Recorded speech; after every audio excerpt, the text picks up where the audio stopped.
Well, it wasn't long ago that we looked at the Vanquish VRD stance, which is Vanquish's ready-to-run, out-of-the-box, comp-friendly option. And I think this is a fantastic car. I've just come back from the Nationals. Well, it's effectively our Nationals. It's the ECCF, East Coast Crawfest for Australia 2024. And I met a nice guy called Neil, older gentleman, who has just bought his first crawler after a lot of research, and he bought a stance. And I told him it was a great choice because, I mean, I think I actually told him everything else is downhill from here if he's buying RTRs for performance. He made an excellent choice. I really like this car. Now, I compared that to an SCX-10 Pro, and I'm quite familiar with Axial's lines, but you know, even before doing RC-TNT, I hadn't really looked much at Vanquish products. The VS410 Phoenix Portal that we did, I think, whenever it was released here, that actually has another video coming soon with a whole new set of upgrades. That was my first real exposure to Vanquish, aside from having seen them on the trails. But a few of you told me about the kit, and so I thought, okay, well, we better do that. So I got the Vanquish VRD Carbon. Now, any of you who follow my Instagram or who have seen the short for it, this was finished before ECCF, and it's actually looking a bit worse for wear now. It's in good nick, but it's covered in scratches because I took this thing to ECCF to compete in the performance scale class, which is C2, class 2. And it went fine. I did have one problem. Let me show you all about that now. Now, when I bought this, I got it directly from Vanquish. I got the body for it, which I actually haven't finished painting. It needs a black bed yet. I'm going to do a little external textured black bed, but the body came up great. The interior, I actually used the new Rhino ESC, the AM32 that we've been seeing around on AliExpress and friends. It's a really good budget brushless ESC, and there's an outrunner here as well. I need to remind myself if it's the Rhino one or a Holmes. It's a Rhino in this case. I actually need to make another order from Holmes. He makes my favourite motors. In a pinch, this is what I had though. It's a 1900 kV, well, equivalent to the stubby, although the magnet's on is good. It's a short outrunner. Now this went fine, but you see there's no BEC here. I actually have one sitting there, but I found that for the first time ever, a Hobbywing BEC was faulty, and because I put it all together just before the comp, I had so much to do. I had to pull that thing out in the motel room on my 17-hour drive north. And so I ran this thing just using the BEC that's built into this. If you don't know, it's a 3 amp rated 5.2, 6, 7.4 and 8.2 volt with some dip switches, but it's only 3 amps. Now I've got a brushless servo, but I had to, I was getting brownouts on the first course, and that cost me a lot of points, unfortunately. I dropped it down to 7.4 volts because the lower your voltage goes, even though it's a 3 amp ceiling, theoretically it should be able to give you more watts of power if the 3 amps is consistent. I don't know if it is, but it says 3 amps. So I ended up dropping it to 6 volts. I still had some brownouts.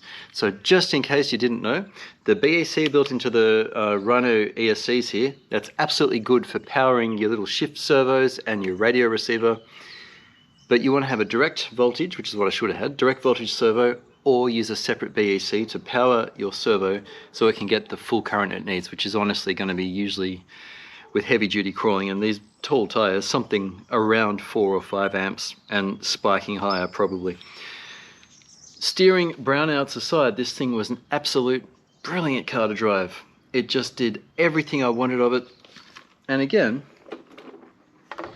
the stance was already a great car, and it's got cheap but still actually pretty nice components.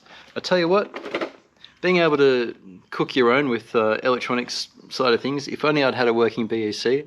I've got a pile of them too, but the single one I took out of the packet was faulty. So anyway, with your own electronics, keeping it nice and light, and also replacing the weight that it comes with a heavier brass in the front, that's all I did, and just adding wheels and tyres with the 2-stage foams, this thing was absolutely great.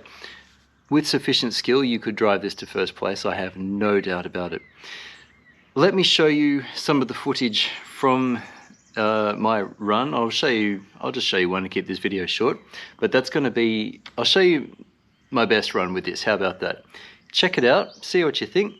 This is the VRD Carbon. It's an easy build. I really enjoyed it. Enjoy the video.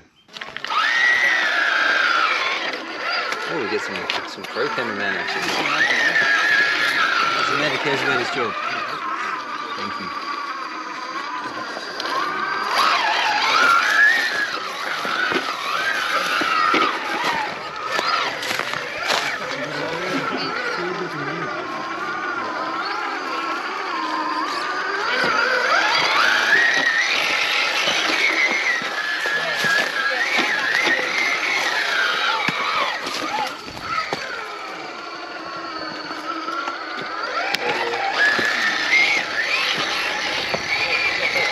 might have to stop time for a look at it. Yeah, please tell me when. Coming through, Liam.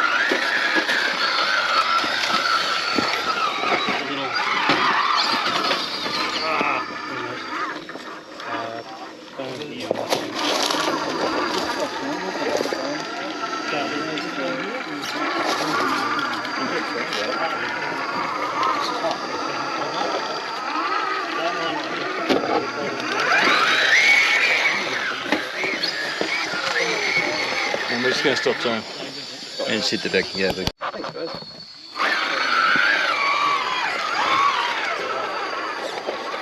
Geez, it's still browning out this server, even at 6 volts. Just did, yeah.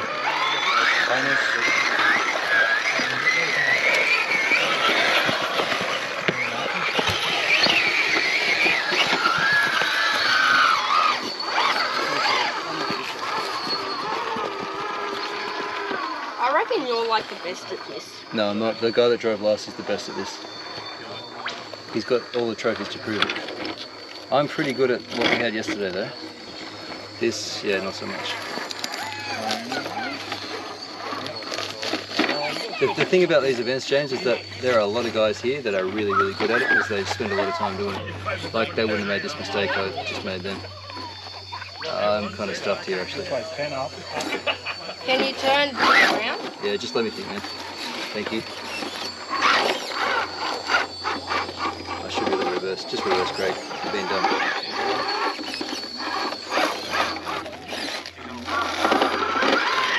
Nice.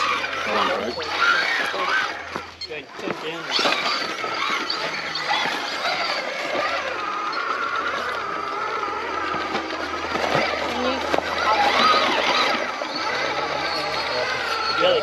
These guys are pro now.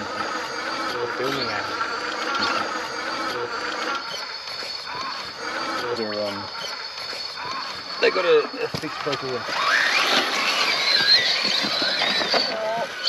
Can you stop time, Liam, for a sec? Thanks, man. I just got to work out direction. So 7 later up and I need active suspension. Yeah, I reckon you might be.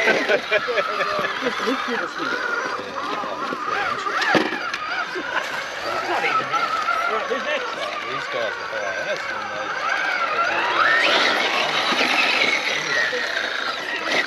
Slow is good for some things, but not all.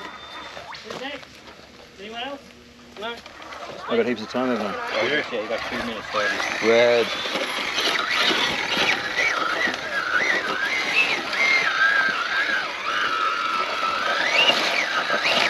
Oh, I wasn't watching. No, it's a rock. You alright, guys? I was looking ahead, not looking where I was driving. Okay. No, it's finished. Oh, it's finished. I'll just this one there. Progress. Well, thank you for watching that, guys. I hope you enjoyed it. Throw me a like.